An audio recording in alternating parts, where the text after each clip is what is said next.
याच्यामध्ये देवरी पोलीस स्टेशनला 24 तारखेला हा विनयभंगाचा गुन्हा दाखल केलेला आहे आणि याच्यामध्ये ॲक्च्युली 20 तारखेलाच ते तक्रार प्राप्त झाली होती देवरी पोलीस स्टेशनला, परंतु ते काही कारणास्तव जे पीडिता आणि त्यांचे कुटुंबियांनी ते तक्रार त्या दिवशी दाखल करण्यास मनाई केली होती.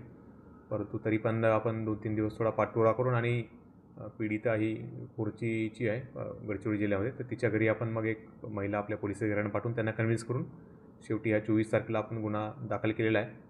आणि याच्यामध्ये जो आरोपी आहे त्याला दाखल होण्यामध्ये त्याला वेळ मिळाला. म्हणजे ज्या दिवशी तक्रार पोलीस स्टेशनला प्राप्त झाली त्या दिवशी त्याला पण चौकशीला बोलवलं होते, परंतु दाखल केला नाही पीडितेने.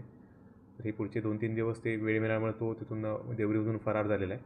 तेसुद्धा आपण त्याच्या मार्गावर आपली सर्व पथके आहेत, त्याचं लोकेशन वगैरे आपण ट्रॅक करणं चालू आहे आणि लवकरच त्याला यामध्ये अटक करण्यात येणार आहे. गुन्हा पोस्को अंतर्गत झाला का सर? बरोबर आहे. विनयभंग आणि पोक्सोचा आपण गुन्हा देवरी पोलीस स्टेशनला दाखल केलेला आहे याच्यामध्ये.